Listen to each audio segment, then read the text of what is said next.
In case you missed it, yesterday we had a day of school instead of Squid School, where I gave a lecture on English language syntax. Yes, I was an actual English teacher for a few years, in case you weren't aware, because there's always someone in the comments who's surprised by that. How'd it go? I have no idea. I'm recording this video before the stream happens because that's how my workflow is, but this stream clip that happened to pop up on YouTube got me thinking, and I figured it'd be on theme to have a video about an IRL school topic given the occasion. The clip features a content creator, Fuslie, who a lot of you have probably heard of. She's on the 100 Thieves content team, has collabed with all sorts of people from offline TV, OTK, all the big names in streaming know who she is and have probably worked with her. She's sharing an anecdote about a situation in a high school where she was caught cheating on an assignment. A little bit of context before we jump into this. Fuslie is a streamer, which means she is first and foremost an entertainer. Entertainers play as characters all the time, some more subtle than others. There are different parts of our personalities that we amp up when they get attention from stream chat, and sometimes the line between someone's actual beliefs and opinions and how they're acting for the bit can blur. I can't comment on who she is as a person, because I don't know her as a person, as Leslie, only as a streamer, as Fuslie. But even if it is a bit, I can comment at the very least on the character she's portraying and the ideas that are being expressed through it, and that's what I'm going to do. I'm going to be pretty critical of Fuslie here, but I need to make this really, really clear. This is not an excuse to harass her. Going and harassing her is absolutely so much worse than anything that she's done here. And she already gets way too much crap as it is just being a woman on the internet because that's the way that things are. If you do that, you are not representing me or anything that I stand for. The context in which we should take this criticism is so that we can learn from it for our own sakes. We should learn about this so that we go through high school in a way that might be more helpful for us, so that we learn more and have a healthier relationship with those around us. Here's the situation. Link to the clip in the description. Fuslie's teacher tells the whole class not to go on the College Board website, and tells them that the reason is that she takes her essay prompts from there for her tests. She has everyone sign a paper saying they won't go there to look. Fuslie goes and looks it up anyway, gets caught for doing it, and gets a referral. Now, Fuslie resents the teacher for this, and feels she wasn't in the wrong. Because she said I was cheating, which I technically was, but it was for good reason. Just told us where to find the answers to her test. And said don't, like, and then gets mad at me when I actually go look at it and everyone else was doing it. I just got caught. She also says that she had this interaction with other teachers. Anyways, you know she was in the wrong when the whole history department was on my side. Because I was causing a lot of drama, apparently, in the history department around that time. And so all the staff was talking about me. And then my own other teachers were telling me about it. And they were like, if it means anything, like, we're on your side. Like, that's crazy. And I was like, oh my God, thank you. Thank you. As a teacher, but also just as a high school student who grew up in the same generation as Fuslie, her presentation of this story follows a familiar pattern, and I want to break that down. Let's zoom out for a second and get some context. In a utopian ideal of a classroom, the students genuinely, organically want to learn the thing you're teaching them. When I get comments like, I wish I had a teacher like you when I was in school, that's the kind of student everyone would be. The one who, given free will, organically seeks you out because they want you to teach them the stuff that you know. That student is going to be humble, acknowledging that you have knowledge they want, and will do what you ask not because you're forcing them to, but because they want to learn from you, and trust that you know better than they will how they should learn it. If that ever actually happens, you can teach them in 2 weeks what it takes some teachers a whole year to get across. It's wild how productive that environment can be. The thing is, not everyone in a classroom wants to be there. If we gave kids the option to go to school or not to go to school, not that many would actually go. There may even be some kids who would want to go but their parents wouldn't let them. It would be a tiny fraction of who's there currently. Content creators have a huge advantage over teachers in this respect because we cast a much wider net for our audience, and y'all get to choose whether you watch us or not. So even though we have way more people learning from us, All of them are the people who want to be our audience, the ones who looked for us, liked what we had to share, and came back for more, willing to listen, humble enough to learn. Because a public school cannot practically function in that way all the time, where every student's interests align organically with every class and they have trust in every teacher and every school system, teachers implement some systems that use a little bit of force to ensure that students are learning skills and knowledge that will help them be better people and citizens as adults, whether the students want to do those things in the moment or not. This comes in the form of grades, disciplinary systems like the referral Fuslie receives, lots and lots of verbal corrections in the classroom, all tools to try and make sure that everyone reaches at least a baseline level of competence. But the best solution is always to rely on that force as little as possible. A wiser teacher than me once said that kids don't learn from teachers they don't like. Given the ability to use force to get what you want, using that force instead of communicating and establishing a positive relationship will always get you a worse outcome. The teacher's decision to tell everyone where to find the essay prompts is very brave, something that represents her trust in her students that they'll stick to their word. That trust is clearly misplaced, and to be clear, I think that's the fault of both parties.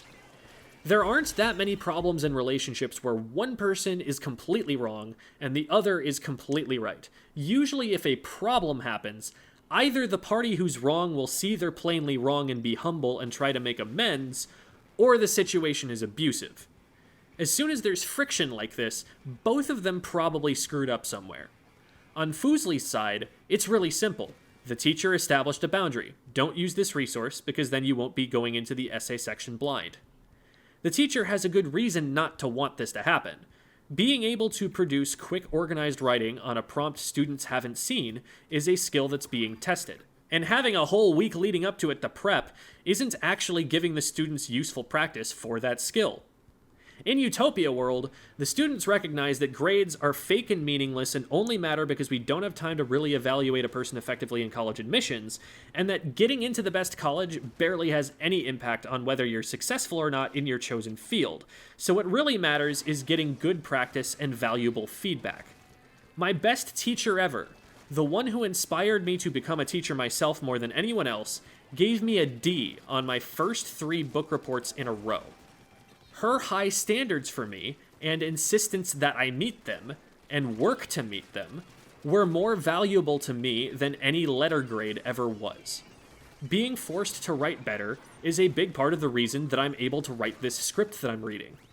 It translated more to my personal success than the straight A's I got in some other English classes that did nothing for me but compliment me because I was doing better than the average student. What I think Fuslie is missing is that grades should not be seen as the primary incentive here. She acts as though her relationship with this teacher is antagonistic, like the teacher is a fool for trusting students to respect their boundaries. When that's the way working relationships function across society, that's a very scary society where only the cleverest and the strongest and the most ruthless benefit. On the flip side, though, like I said, relationships go both ways, and it seems like this teacher isn't being realistic enough about what they can expect from their students. I can see where their decision might come from. Knowing that they're taking resources directly from a publicly accessible database, it's entirely possible for students to look those resources up. Now, my solution to that problem is just don't use someone else's essay prompts if it's going to be on a big test or something. Just, make them up yourself. But sometimes there's a time crunch, or sometimes you're trying to emulate the kinds of essay prompts they're going to get on, an AP test or something. That might be one of the reasons that they're choosing College Board here. I would not be surprised at all if Fuslie is coming at this from, an AP class. So there are definitely some valid reasons to pick it, but that's the first one that I would think to go to. They can not tell students where they're coming from and hope nobody finds it. But then one person will find it, they won't get noticed, and then they'll slowly share it with more and more people, impacting multiple exams before it's figured out.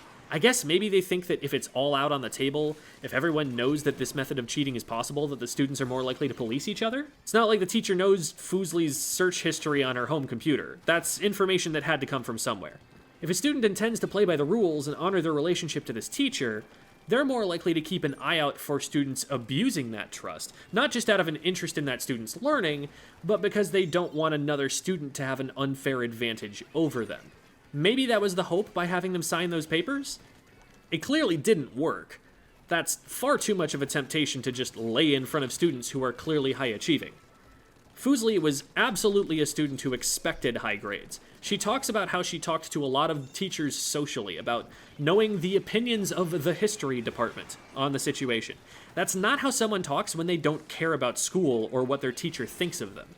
The lowest achievers cheat sometimes, but a lot more often it's very smart students who have maybe one or two classmates outperforming them and they feel pressured to catch up. Fuslie probably also had parents and friends who had high expectations for her grades as well. Lots of students compare grades with each other and get competitive, whether they mean to or not, and lots of parents of high-achieving students get upset if the students don't meet their expectations. Couple that with the overemphasis of the importance of not just getting into college, but getting into the best colleges, the ones that require perfect GPAs just as a baseline prerequisite, and we have ruined any hope we had of the utopian learning environment.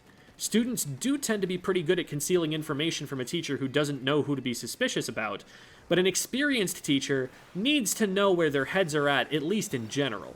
This temptation is just going to result in some students cheating. Not everyone is at their ethical best all the time. Kids misbehave and test boundaries while they're still figuring themselves out. The teacher did make it too easy. That doesn't excuse Fuslie's decision to cheat. When Fuslie describes how the other teachers responded to the situation, I have a strong suspicion that she's not representing what they said completely accurately. Those other teachers all certainly had to feel that academic dishonesty is a dysfunctional tactic for getting through school, one that holds students back and makes them learn less. I don't believe that any of them turned to Fuslie and tried to say that she was right to cheat, that her position on the debate was unambiguously correct with no qualification. I totally understand them saying that the other teacher has wildly unrealistic expectations and made a bad move in the way they approached the essay prompt. It makes a lot of sense to me that maybe the history department teacher friend speaking against her teacher was interpreted as, this teacher is against the one that gave me a referral, and therefore they think I shouldn't have gotten a referral. No, she cheated. She admits to cheating. She signed a document for the teacher promising she wouldn't cheat and still cheated. That's a betrayal of trust in a working relationship that needs to work in order for her to learn. That's still not healthy. I'd love to see that teacher's actual statement on the subject because I think it would be a lot more nuanced than Fuslie's right. We would benefit heavily from school environments that treat learning less like a competition, a zero-sum game between teacher and student or student and student. Fuslie's excuse that other people were doing it only makes sense in the context that she really, really needs for her grades to not be worse than other students'. If she cares more about learning something than she does about the percentage on the report card, other people cheating has no bearing on her decision to cheat whatsoever. She'd recognize that her relationship to her teacher is more important than the letter grade, and that getting real practice in the skills the class teaches will benefit her more than taking every advantage she can take over her classmates. This is not just a Fuslie problem. This is a cultural problem we have. I've known so many people just like her, getting into the mindset that I need the best grades to get into the best school, to get to the best job, to make the most money, to have the best looking house decor that I can share on Instagram, to get the most likes and meet the best spouse. It's one competition after another, all railroaded by parents and peers and guidance counselors who don't give a person room to breathe so they can figure out what they're actually good at and really dive deep into learning about something they actually want to learn.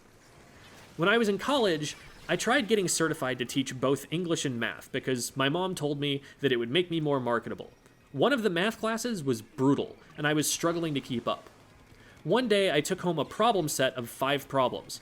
I finished 2 of them, started on the 3rd one, and looked up at the clock to see that 5 hours had gone by. I didn't actually want to teach math. I just wanted a better shot at landing a job to get my foot in the door so that I could teach English. I dropped the class the next day, and I'm more proud of that than I am of any GPA I've ever had. That was a moment where I confidently took agency over what I wanted to do, instead of listening to what someone else told me I should do to get the best job and make the most money. Don't go to school for the grades. Get the best grades you can for spending a healthy time on schoolwork, because every subject is very useful background for life in the modern job market. Even if you never plan on doing chemistry yourself, there are political issues that come up around medicine all the time, and having a background good enough to let you read real scientific articles and get to the truth will help you get around propaganda. Even if you want to work in an engineering field and writing essays about literature seems pointless, you'd be surprised how well that practice helps you communicate in other ways than writing. Your work emails are going to be way more coherent. Your explanations to your coworkers will be more efficient and helpful. And again, in the political sphere, you'll be able to analyze propaganda and realize when people are trying to manipulate you. But ultimately, go to school trying to figure out what your thing is, your primary interest, whatever it is you could see yourself working in, and throw yourself into that class. Do more than is required of you. Get as much feedback from that teacher as you can. If there's no class for it, no structured path to follow, that's even better. Because then it'll be on you to form clubs, get with communities of like-minded people online, make things now. Take the kind of initiative that looks really good in a college admissions essay. It's so much more impressive when a 15-year-old starts making music on their own time than if they wait until they're 18 and getting their first college assignment before they make a real effort to put notes on a staff. Fuslie is, obviously, very successful in a lot of regards in her career after school. I just don't want people to get the idea that the sort of competitiveness that leads to cheating on a school essay is healthy or conducive to the success she's experiencing, nor that any teacher would say so.